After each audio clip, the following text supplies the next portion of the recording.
And Facebook, coming in YouTube, getting ready to start my show called Jimmy Rants. Got a great episode in store for you guys here today. Shifting back to some COVID-19 news, one of which is pretty interesting, and then the other one is, well, duh, so we'll get into that here in just a moment. But thank you for being here today. What's up, Norma? Thank you for being here. So coming in, make yourselves at home. It is cold here in South Carolina today. So it's been overcast. It rained quite a bit yesterday. And so today, I want to say it's like 57 degrees out there. So just a few days ago, it was like 90 something. I think it was 94 or 5 just like 3 or 4 days ago. And now it's 57 degrees out there. So my hands are actually freezing from walking over here. Hello, Nancy. Hello, Bonnie. Hello, Patty. Thank you all for being here today on Jimmy Rants, getting ready to start my show over on Instagram. But yeah, so chilly here. But you do what you got to do. What's funny is I've been running the air conditioner, and I usually run the air conditioner at night because it helps you sleep when you get cooler. And so I noticed last night that the air conditioner stopped blowing out cold. That it's like, dude, it's cold enough in here as it is. So it was blowing, but it wasn't blowing temperature. Whereas normally when it's been hot, when you walk by it to like go to the bathroom or whatever, you can feel the cold. Well, when I walked by it last night, it was not cold at all. It was just kind of blowing air. So yeah, so we have a great show in store for you guys here today. When I'm done here today, usually when I'm done at 12 o'clock, I've got a little bit of time to go do other things before maybe I have an interview or something. We'll have an interview right at 12:30 today for Real Talk, my podcast that airs on Thursdays. And so got to get to that one pretty quick. We've got a researcher who's going to talk about some of the metabolic effects of COVID-19 and how it could impact you, and what some of her research is showing about how you build up immune health. So really excited to get to that with her and Will. So stay tuned tomorrow when it airs. Today on the Living La Vida Low Carb Show, I have a guy named Dean Dwyer. Go listen. I also put it up over here on YouTube as a bonus episode of Jimmy Rants so that you can go watch it. He and I did it here live from Jimmy Rant Studio just yesterday. So as always, Facebook, you can share it on your page or on any group page.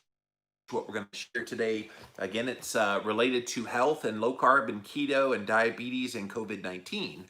And so very interesting kind of interconnection of all these worlds. But let's get started over here on Instagram Live. And here we go. Is COVID-19 driving up rates of diabetes, and is keto the answer?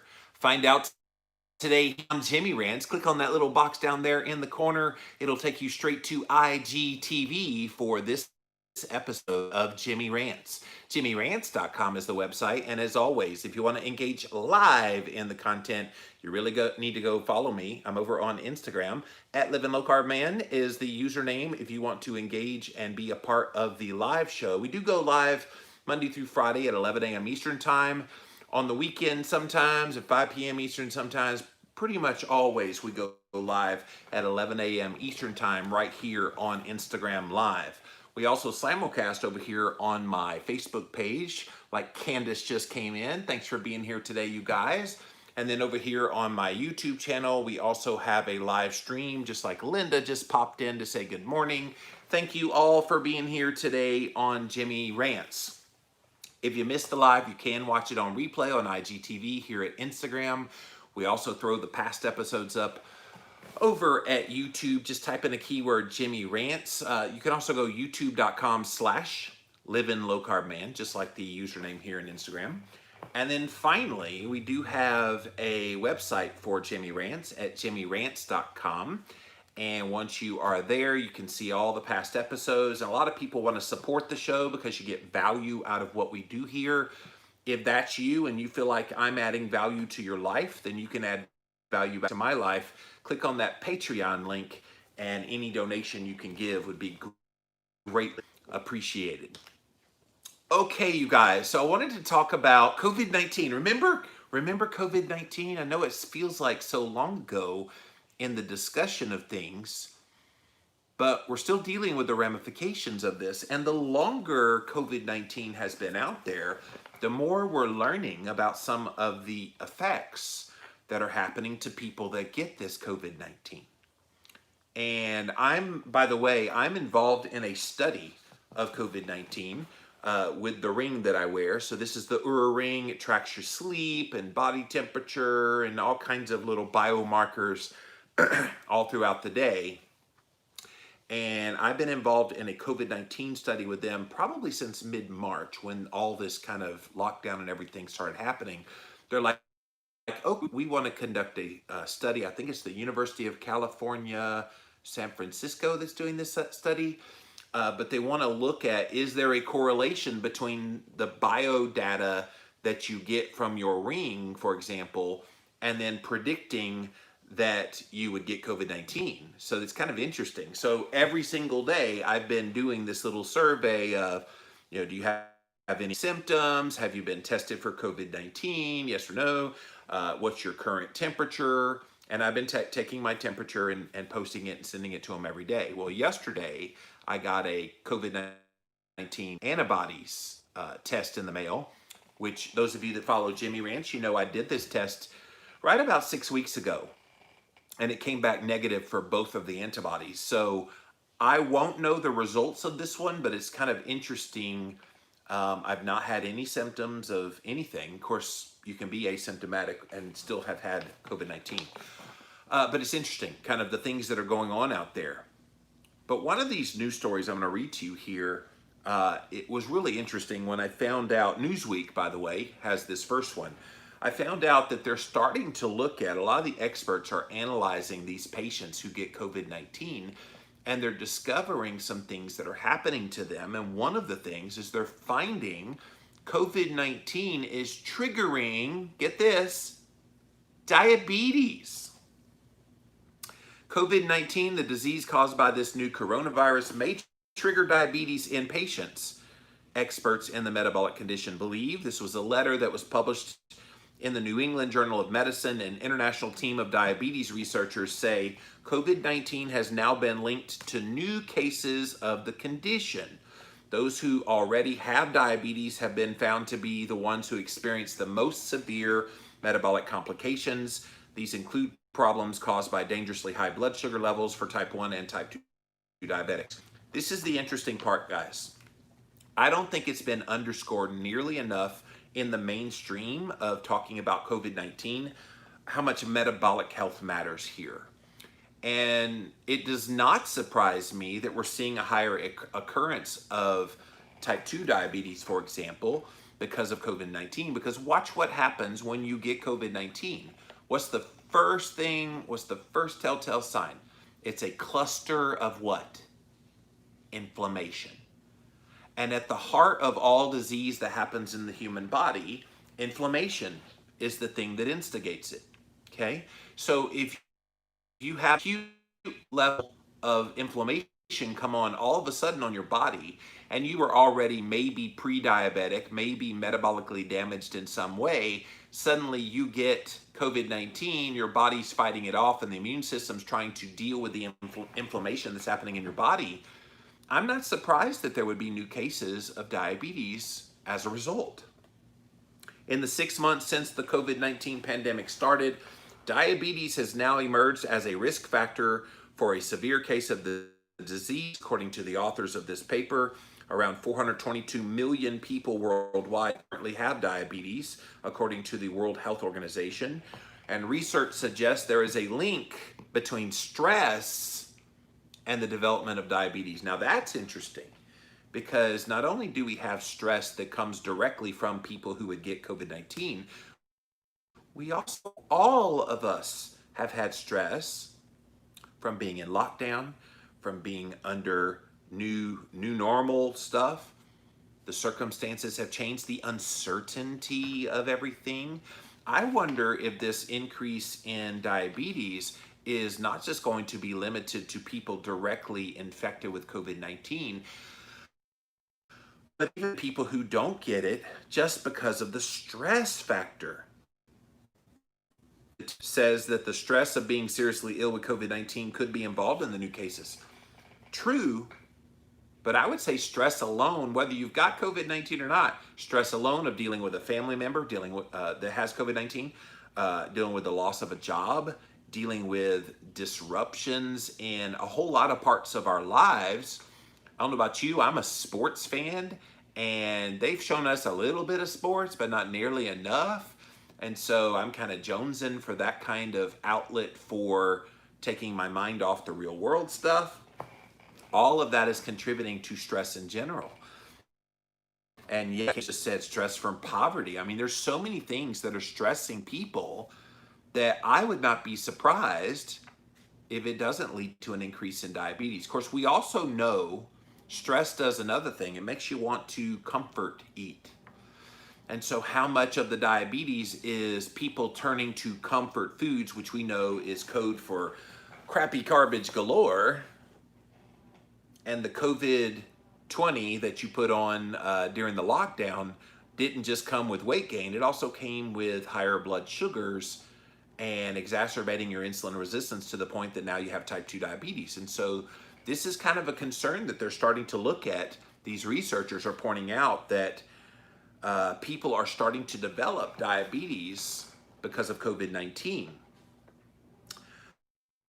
They say coronavirus probably affects how the body processes sugar. So the receptor that the virus uses to enter our bodies is found in organs that play a key role in metabolism, like the pancreas, which we know is directly responsible for squirting out insulin to help control blood sugar. Fat tissue is also involved, small intestines, and the kidneys. So again, if you joined us late, we are reading from a story out of Newsweek, and it's all about a letter that was published in the New England Journal of Medicine by a team of researchers and medical professionals who are saying, hey, look, COVID-19 is having a profound impact on people actually getting type 2 diabetes, and they're explaining why. The team said that there are several precedents for viruses causing an intermediate type of diabetes. Listen to this one. The diabetes that they're calling this one is ketosis-prone diabetes. These include other members of the coronavirus family of pathogens, which includes the common cold and some other ones, which enter the body using this same receptor. So patients with acute respiratory syndrome, this was SARS, which also was caused by a coronavirus, are known to develop high blood sugar levels while fasting and acute diabetes. Now, this is interesting. So someone gets coronavirus and they develop diabetes, this what they call it, ketosis-prone diabetes, and they start fasting, they have higher blood sugar levels.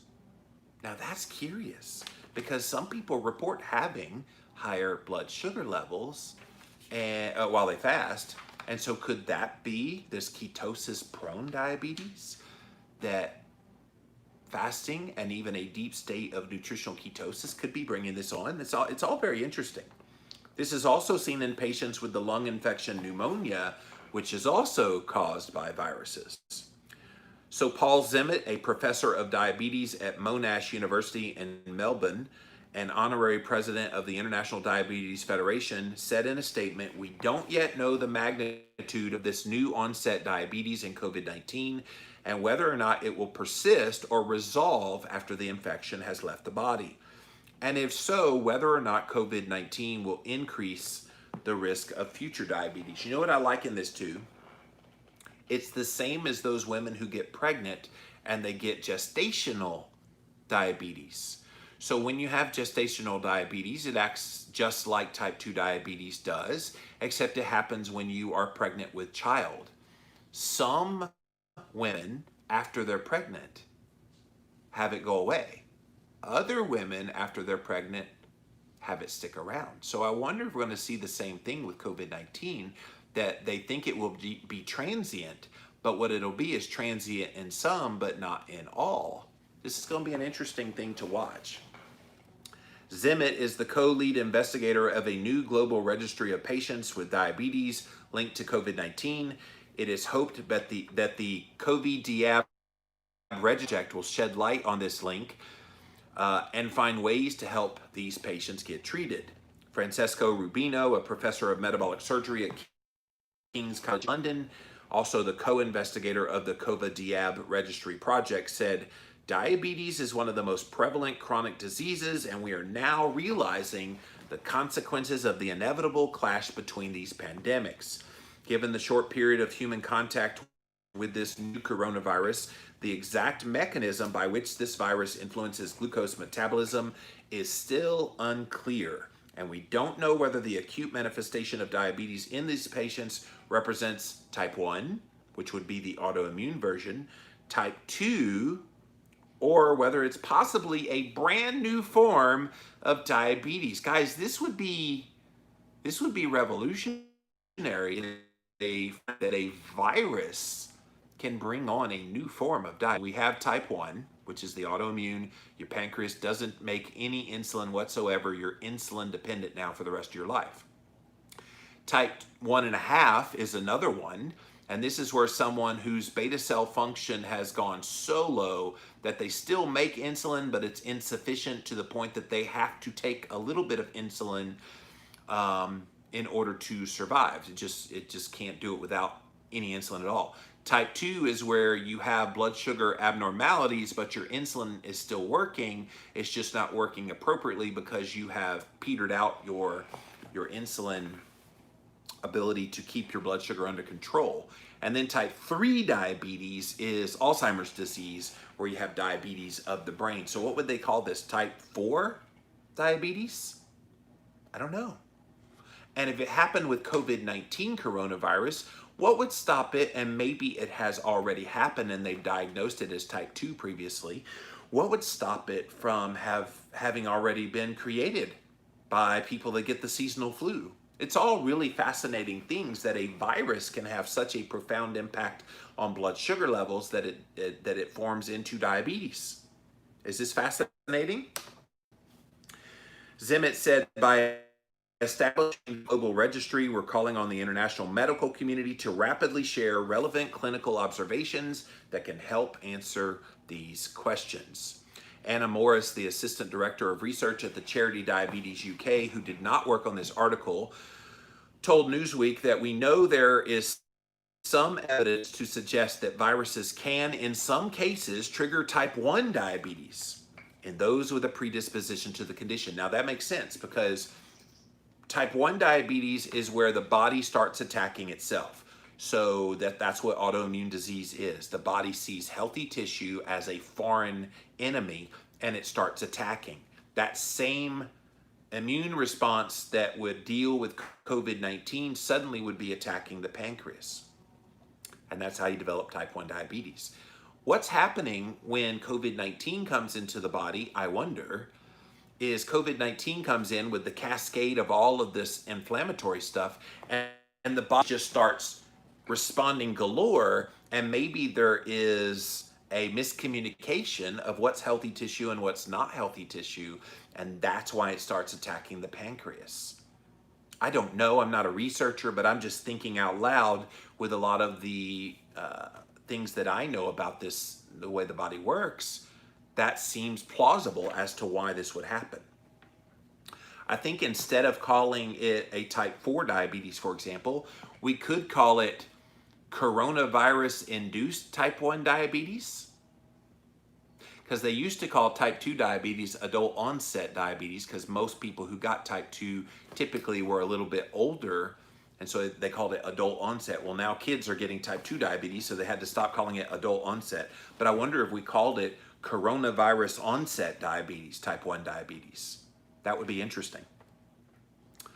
Although new onset diabetes has been observed in some people with COVID-19, the relationship between the two appears to be complex and there's still way too many questions that remain.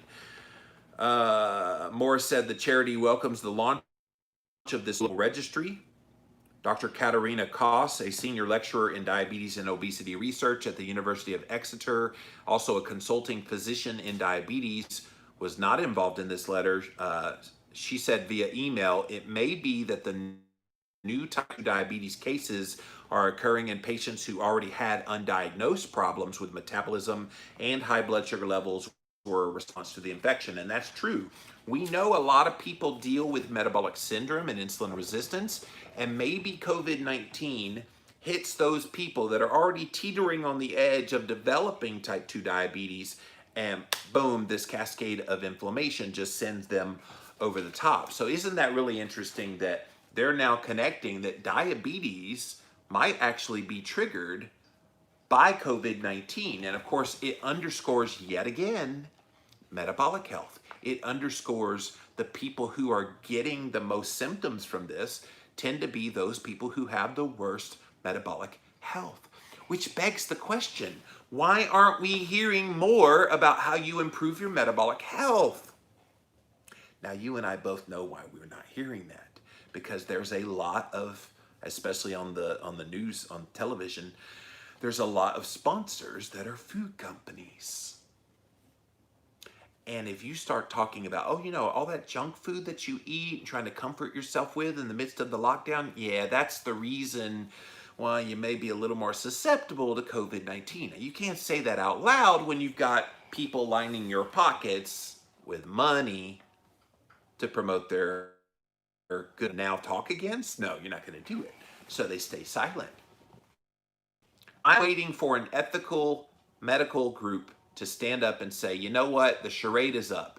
We can't keep hiding our associations with junk food companies all at the altar of trying to stay afloat and be a business and make money when real people are dying, when we know the answer. And I honestly, in my heart of hearts, know that these doctors who promote this or stay silent on knowing what the impact that this junk food is doing, they know, and they're complicit, and they're okay with it. And that's unfortunate. So not all is, I have another story here out of Brainerd Dispatch.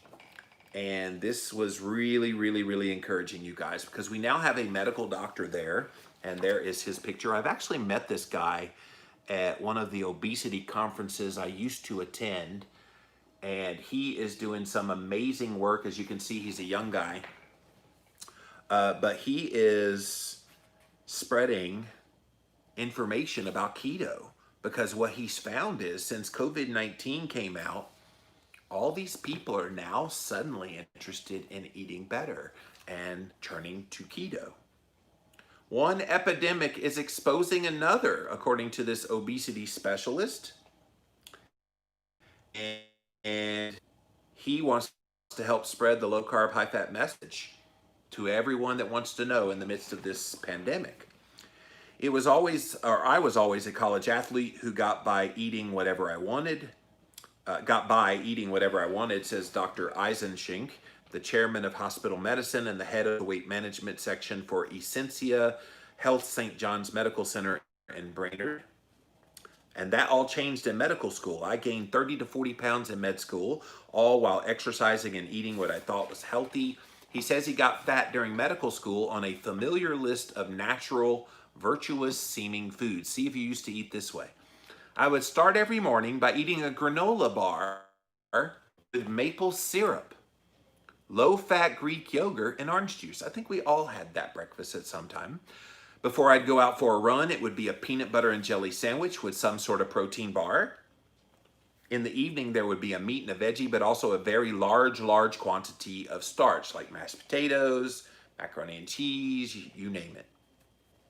The 6'4" University of Minnesota and Mayo Clinic trained physician says he put on so much weight during these years with daily runs and eating healthy that he quickly hit 235 pounds.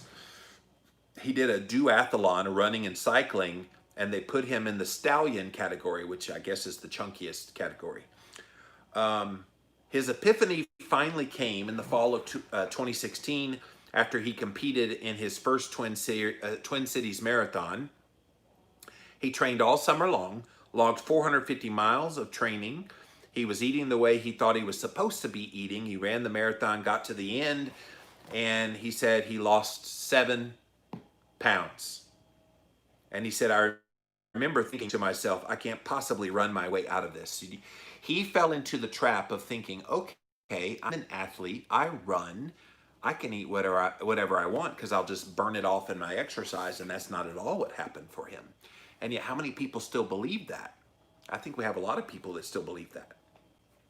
So faced with the choice of running even harder and eating less, he turned to low carb, high fat, looking at all the growing literature about this way of eating, also known as the ketogenic diet, or keto for short. So I started cutting carbs, increasing fats, did not do any exercise at all from November 2016 until May of 2017. And in that time, I lost 25 pounds simply by cutting carbs and intermittent fasting. So at that point, I was like, I can't not utilize this with my patients. So here's a medical doctor who thought he was doing all the right things, keeping in mind traditionally trained medical doctors don't get much training on nutrition. He had to learn for himself, and he had to see for himself what it was all about. And like so many doctors who do decide to try this for themselves, what he discovered was, oh my gosh, this is amazing. I have to start using this with my patients. And so he did. Since then, the hospital medicine and board certified obesity specialist has dropped another 15 pounds. With COVID-19 pushing the health cost of obesity and related metabolic conditions even higher, keto has now become his very first tool for anyone who comes to see him. Through my own struggles, I gained a deeper understanding of nutrition and physiology, which then led me to question conventional paradigms of weight, nutrition, and metabolic health. It changed my clinical management with inspiring outcomes, and it has also provided me the ability to educate other healthcare professionals while also increasing job satisfaction, countering burnout, and adding joy. Can I tell you, of all the people I have ever interviewed on my podcasts, the greatest reaction I get is those medical doctors who had their eyes opened to how much they were unhappy in their job and unhappy with what they were doing. And it wasn't until they found low carb keto and they started using it with their patients and they started taking a type 2 diabetic off their insulin and their diabetes meds, and they started preventing procedures from happening that would have definitely had to have happened in the past. And they see patients actually losing weight. Those doctors look forward to going to work every day. And we have to ask ourselves, when we go see our doctor, does your doctor look like he's happy to be there?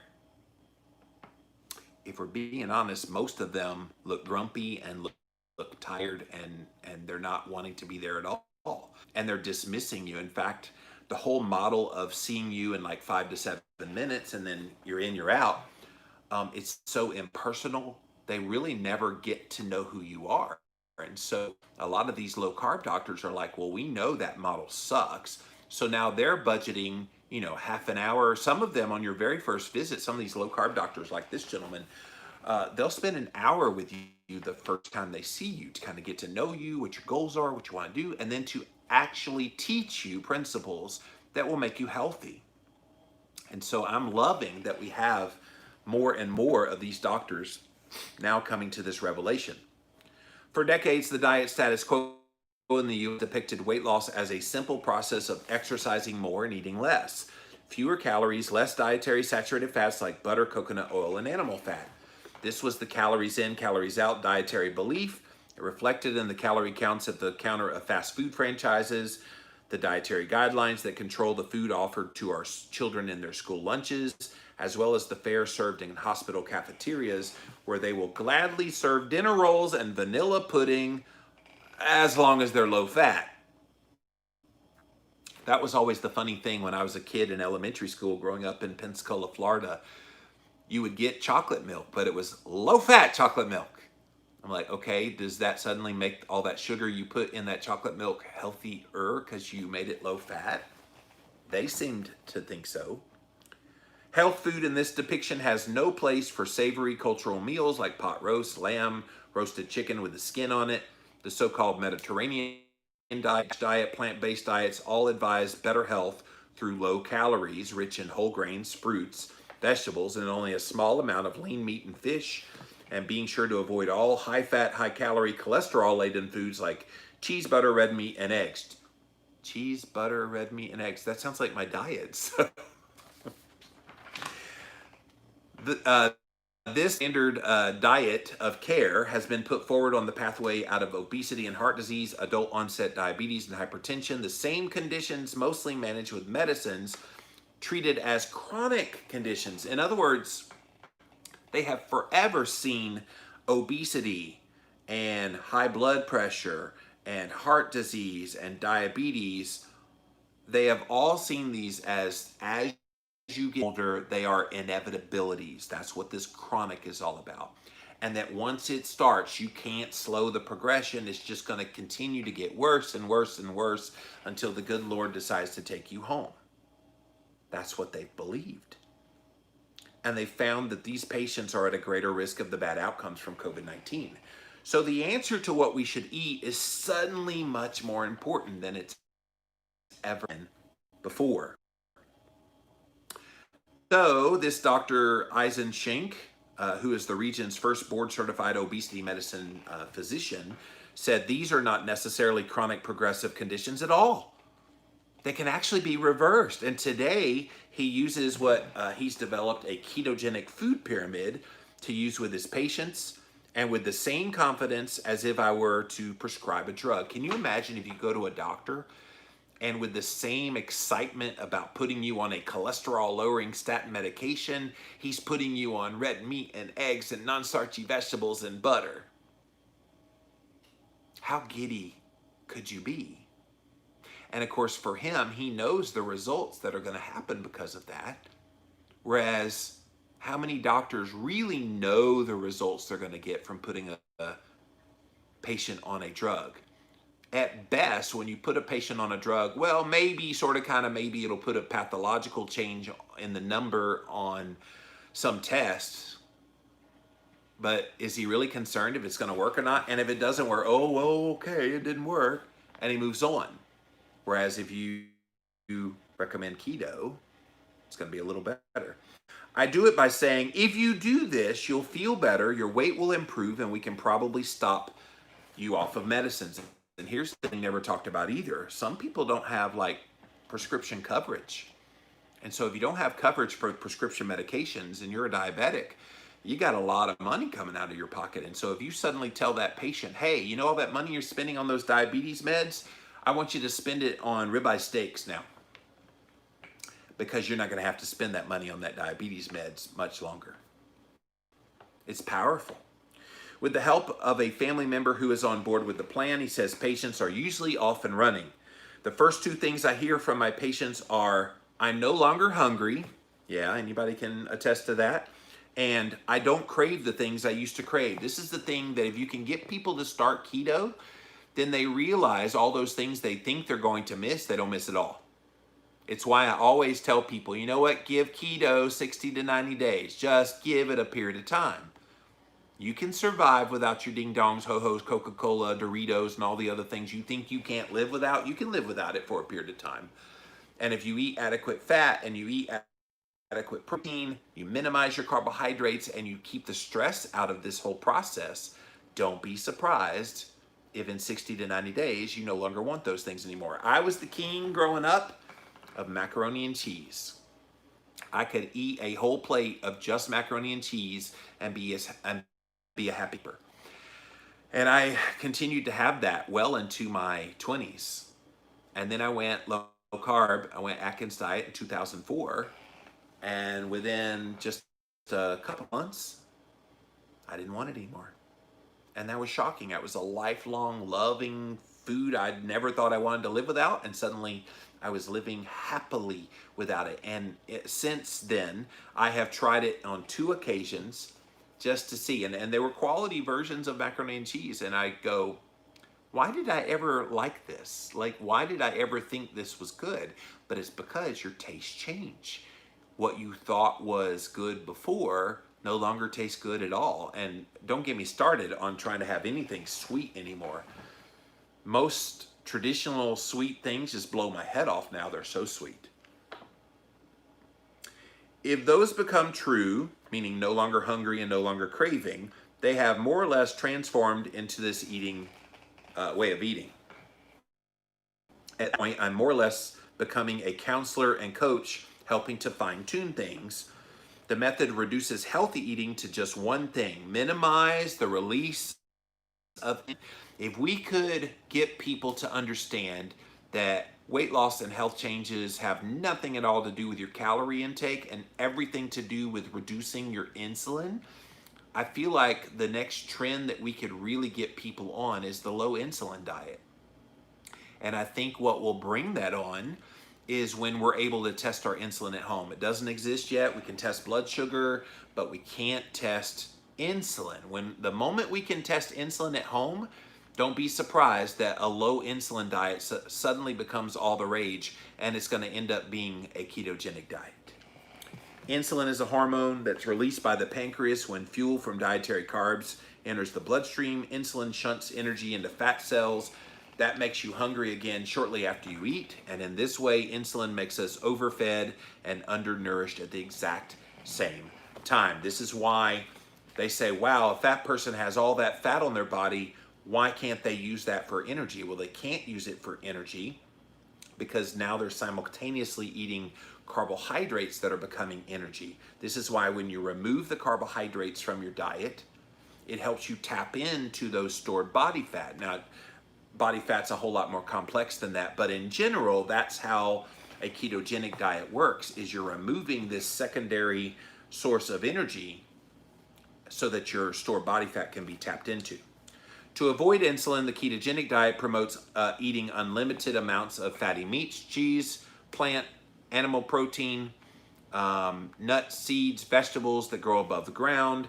And it's possible to eat keto with a vegetarian or plant-based diet, but it's not that easy. Most prepared vegan and vegetarian foods are held together by processed plant oils, vegetable oils, as well as carbohydrates. So think the plant-based burgers. They are loaded with junk, you guys, to be binders.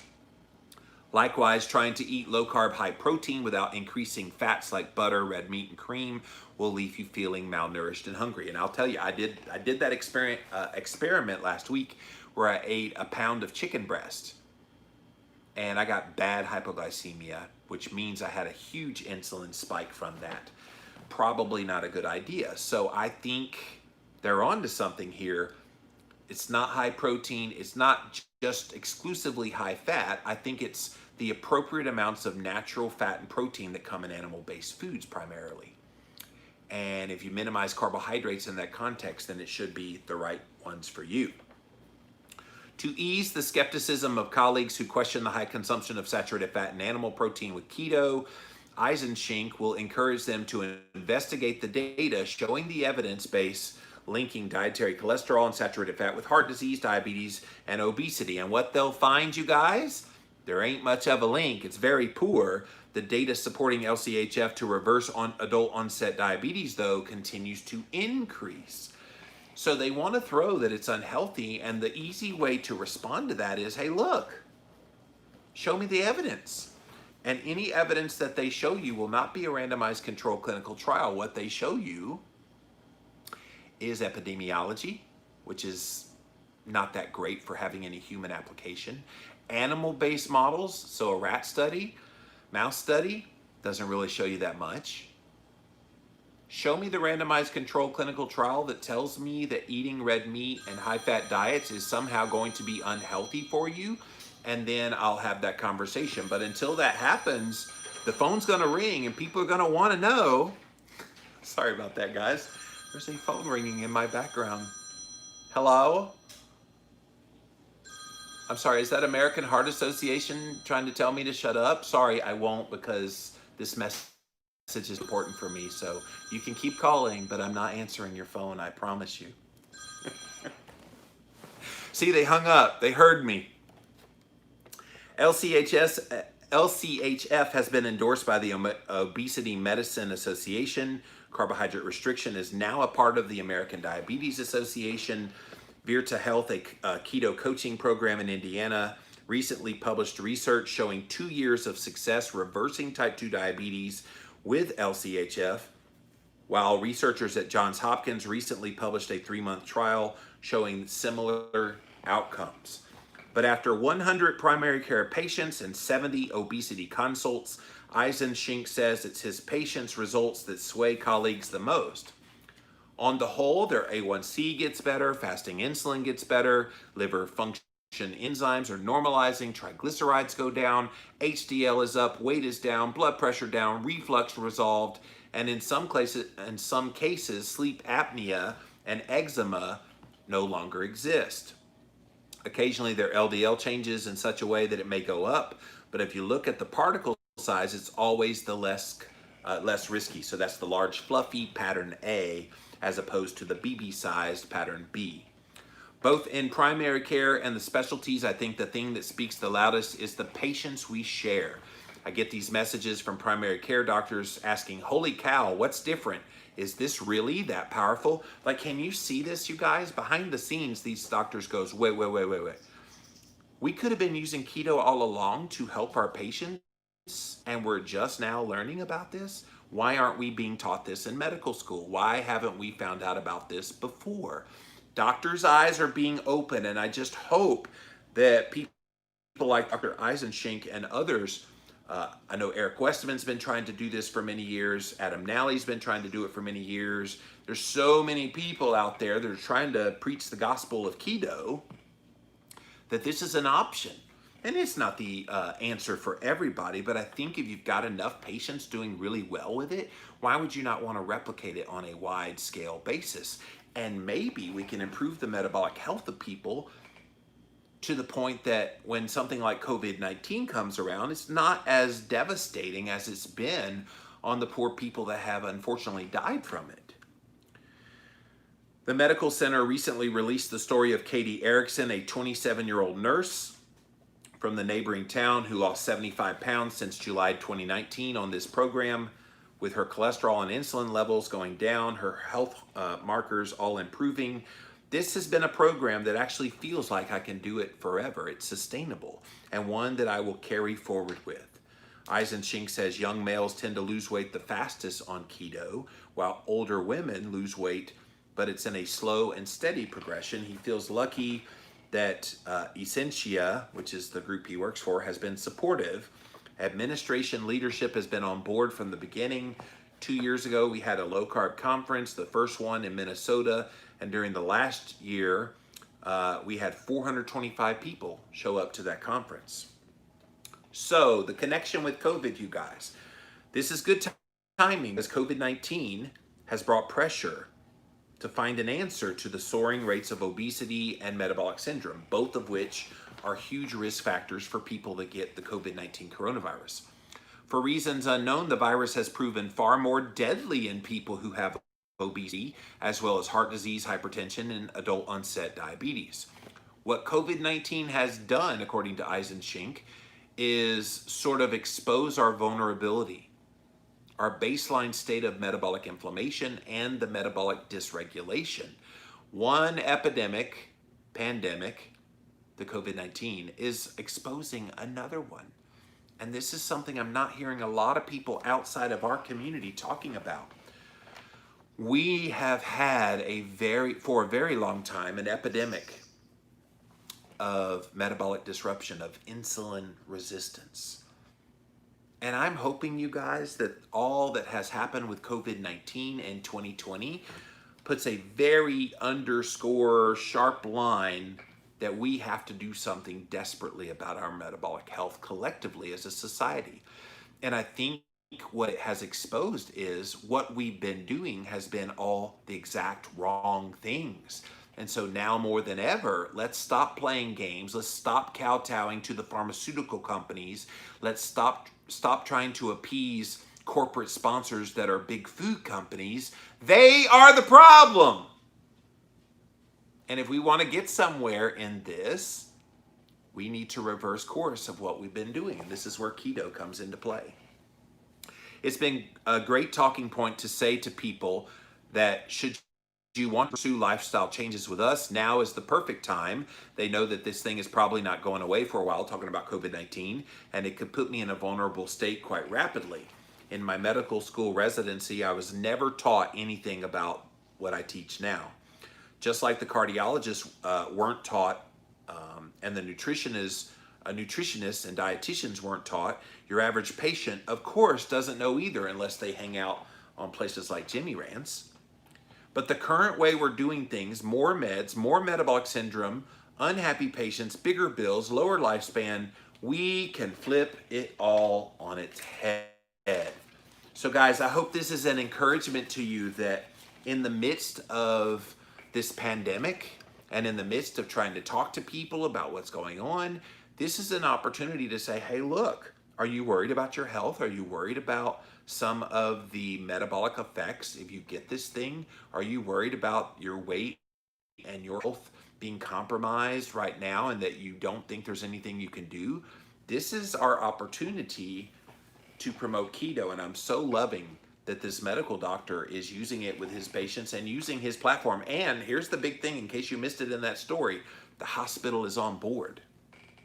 And we need more hospitals on board of supporting doctors wanting to use this. Now, hospitals are a whole nother story because we know a lot of them are kowtowing to corporate interests. This is why you see McDonald's inside of some hospital. Subway gets into a lot of hospitals because it's perceived to be healthy. Getting these kinds of companies out and allowing messages of keto to get in could certainly be a part of the solution. All right, let's see what you guys have to say. We're gonna come over here to Instagram first, then to Facebook, finally to my YouTube channel. Thank you all for being here today. JimmyRants.com is the website. Good morning, you guys. Bonnie says, I'm in a study also, Jimmy, with my Fitbit, and saying if you are sick with COVID or your heartbeat goes up. I did get sick for only 2 days and nothing big, but my heart rate did go up over the 2 days. Yeah, a few times in the URA study, I have talked about having diarrhea because I did have an upset stomach. Probably was something I ate, had nothing to do with COVID. There was another day that I had like a dry cough, and you got to list dry cough, and so yeah. So I'm listing those two. Most days it's like no symptoms, I'm good. Here's my temperature. Mary Ellen says they are doing a COVID study or a study, excuse me, on CBD in 2 countries, Canada and Israel system. Oh, that's interesting. Yeah, I do take CBD oil as well, and love it. Kat says deep state of ketosis always comes with insulin resistance, but it's physiological and it's not bad. That's the reason you don't break long fast with high carb diets, and it's the reason you skip the glucose testing. That's interesting. Thank you for that.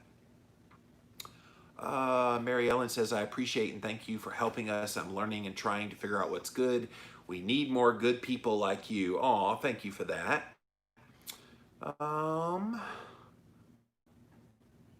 Sherry says, my husband was diagnosed in January, I think you mean with type 2 diabetes, as a diabetic. With an A1C of 9, he went low carb. 3 months later, A1C 6.4. Yep.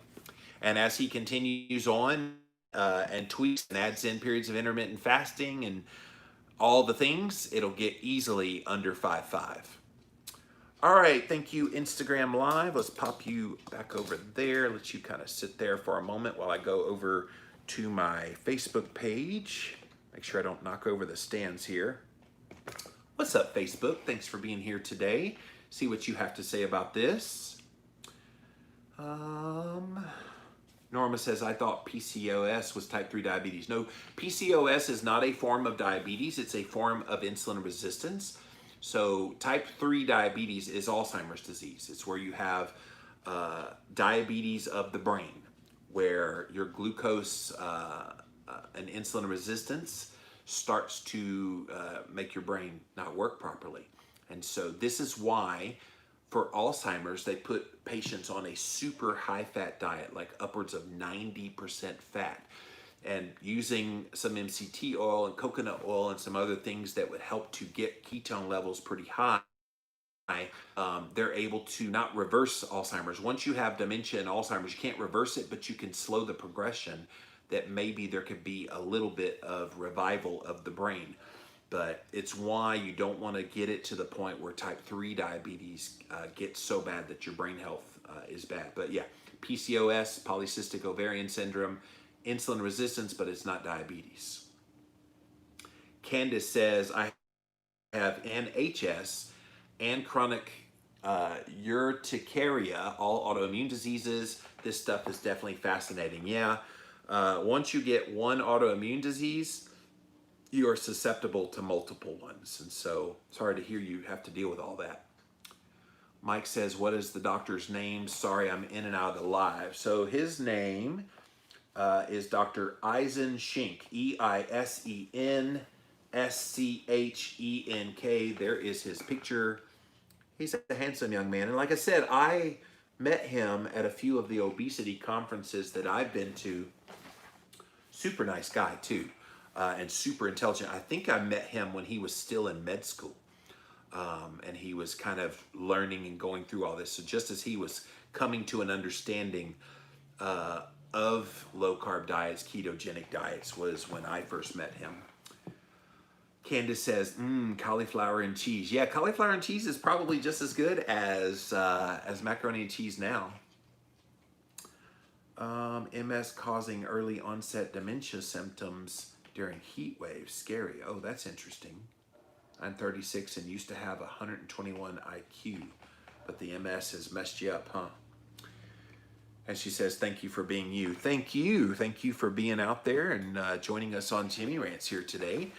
Thank you, Facebook. Now let's pop over to my YouTube channel, see what you guys have to say.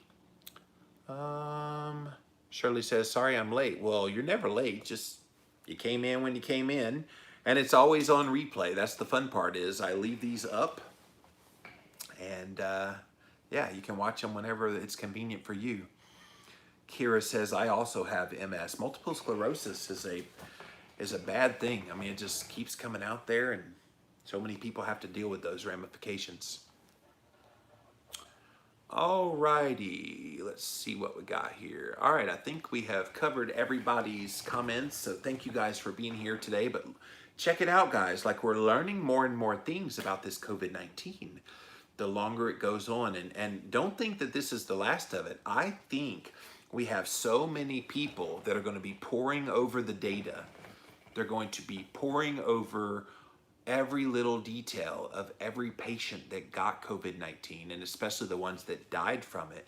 They want to see, is there a commonality? And one of the commonalities that they're coming across is they all had pretty bad metabolic health. And they all had a predisposition for having insulin resistance and some of the ramifications of that. So it should encourage you that if you chose to eat keto, that this goes well beyond weight loss. Controlling insulin, controlling blood sugar, controlling inflammation levels, so many things that keto does for you beyond weight loss, that it should encourage you in your choice to eat this way. So hopefully today's Jimmy Rants gave you that encouragement. That's it for this episode of Jimmy Rants. JimmyRants.com is the website. And as always, you can engage live in the content. You got to go follow me right here. Instagram, I'm at Living Low Carb Man, LivinLowCarbMan. Once you're there, engage live. We also simulcast live over here on my Facebook page. So thank you guys for being here. We also simulcast over on my YouTube channel, the live stream there. Thank you guys all for being here today on Jimmy Rants. If you missed the live here, you can watch it on replay on IGTV. Just as soon as this is over, I make a few little notes and I post it right up on my Instagram page. So again, at Living Low Carb Man is where you can find that. We also put all the past episodes up over at YouTube. Type in a keyword Jimmy Rants, you will find the show, youtube.com/Living Low Carb Man. And then finally, we do have the best of the best and everything that you can possibly want about Jimmy Rants all in one place. It's at JimmyRants.com, the official website. And while you're there, if you check out the videos and you want to support the show, if I've added value into your life, then you can add value back to me by clicking on that donate button through Patreon. So definitely any support you can give would be greatly appreciated. All right, guys, that's it for now. And until next time, we'll see you then. All right, we are out.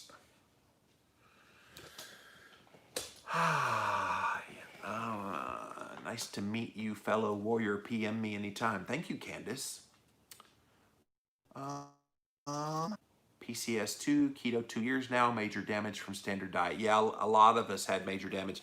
Somebody the other day, they saw me wearing that Freestyle Libre blood sugar monitor, and they were like, "Oh, I didn't know you were diabetic." I'm like, I'm not diabetic, but the assumption is that if you've had obesity or you've had some health challenges, that you have these diseases. And so it's not inevitable, but yeah, a lot of people who have had things happen with the bad diet they ate in the past, it does manifest as those things. So all right, guys, I do need to get ready for my interview with that researcher that I told you about at the very beginning. So thank you for being here today. We'll be back again soon. Bye.